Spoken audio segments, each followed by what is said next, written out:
এটা যেহেতু মুরগি না, যে কতটুকু তাপমাত্রা লাগবে মুরগি বুঝে, কারণ ওরা আল্লাহ প্রদত্ত জিনিস। আসসালামু আলাইকুম ওয়া রাহমাতুল্লাহ। আলহামদুলিল্লাহ, মাধবদী কোয়েলান হ্যাচারির পক্ষ থেকে আন্তরিক শুভেচ্ছা ও অভিনন্দন। সম্মানিত প্রিয় দর্শক, আজকে আমি আপনাদেরকে দেখাবো যে আসলে ইনকিউবেটর মেশিনে যারা আপনারা ডিম দেন বা ডিম দিয়ে বাচ্চা উঠাতে চাইতেছেন, বা অনেক ভাইয়েরা ইনকিউবেটর মেশিন কিনতে চাইতেছেন।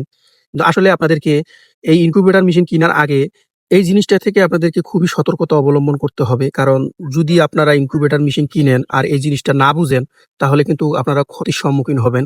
আজকে দেখেন, আমার এই ইনকিউবেটর মেশিনে ডিমগুলো দিয়েছি, সম্পূর্ণ বাচ্চাগুলো মারা গেছে। এই বাচ্চাগুলোর মারা যাওয়ার কারণটা আপনাদেরকে আজকে আমি বলব। তো আপনারা সম্পূর্ণ ভিডিওটা দেখবেন। আশা করি আপনারা এখান থেকে অনেক কিছু শিখে উপকৃত হতে পারবেন ইনশাআল্লাহ। তো এই যে দেখতেছেন, এগুলো হচ্ছে আমার হাঁসের ডিম। এই যে হাঁসের ভিতরে, ডিমের ভিতরে কিন্তু বাচ্চাগুলো মারা গেছে। এই যে দেখতেছেন, এটার ভিতরে কিন্তু পানি জমে গেছে। এই যে দেখতেছেন, পানি জমে গেছে। এটার ভিতরে পানি জমে ভিতরে বাচ্চারা মারা গেছে। আর এগুলো সম্পূর্ণ বাচ্চাগুলো মারা গেছে।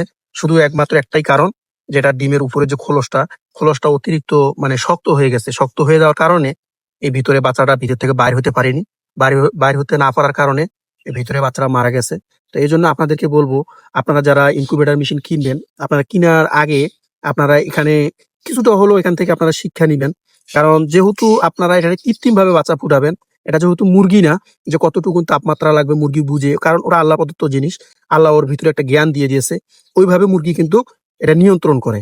এখন যেহেতু এটা আপনি কৃত্রিমভাবে ফুটাবেন, যেহেতু এটা আপনার দায়িত্ব, আপনি চেষ্টা করবেন যে যাতে করে এখানে তাপমাত্রা এবং আর্দ্রতা দুটো দিকে খেয়াল রাখবেন। এবং ডিমটা যখন ইনকিউবেটর মেশিনে দিবেন, তখন ডিমটা কিন্তু আপনারা জীবাণুনাশক স্প্রে দিয়ে পরিষ্কার করে নিবেন।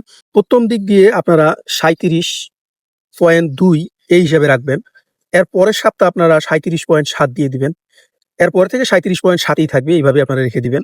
সমস্যা নেই। আর যদি শুরু থেকেই আপনারা 37.5 বা 7 এই বিলে রাখেন, তাহলে সমস্যা হবে না। এভাবে দিয়ে রাখবেন। আর আপনারা আর্দ্রতাটা ঠিক রাখবেন, কারণ আর্দ্রতা হচ্ছে সবচেয়ে গুরুত্বপূর্ণ। আর্দ্রতাটা হলো, আপনারা যদি পারেন তো একটা হিউমিডিটি সেন্সর নিবেন, যদি বড় মেশিন হয়। আর যদি না হয়, ককশিটের ভিতরে হয়, তাহলে আপনারা পানি দিবেন না। প্রথমত পানি ছাড়াই আপনারা দেখবেন ৫৫ থেকে ৬০ এর ভিতরে আর্দ্রতা থাকেনি। যদি এর ভিতরে আর্দ্রতা থাকে, তাহলে আর পানি দেওয়ার কোনো দরকার নেই। এভাবে আপনারা রাখবেন।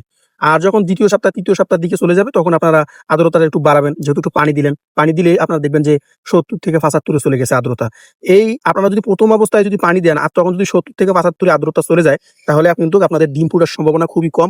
কারণ প্রথম সপ্তাহে আপনারা ডিমের ভিতরে আর্দ্রতাটা দেওয়ার চেষ্টা করবেন ৫৫ থেকে ৬০ এই ভিতরে রাখবেন। দ্বিতীয় সপ্তাহে আপনারা ৬০ থেকে ৬৫ এই ভিতরে রাখবেন। আর তৃতীয় সপ্তাহে আপনারা ৬৫ থেকে ৭০ এর ভিতরে রাখবেন।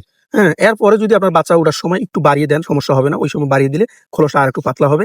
ওইভাবে আপনারা দিতে পারেন। আর যদি প্রথম অবস্থায় যদি আপনারা আর্দ্রতা বাড়িয়ে দেন, বা প্রথম অবস্থায় যদি আর্দ্রতা বেড়ে যায়, তাহলে কিন্তু ডিমের ভিতরে বাচ্চা মারা যাওয়ার সম্ভাবনা খুবই বেশি।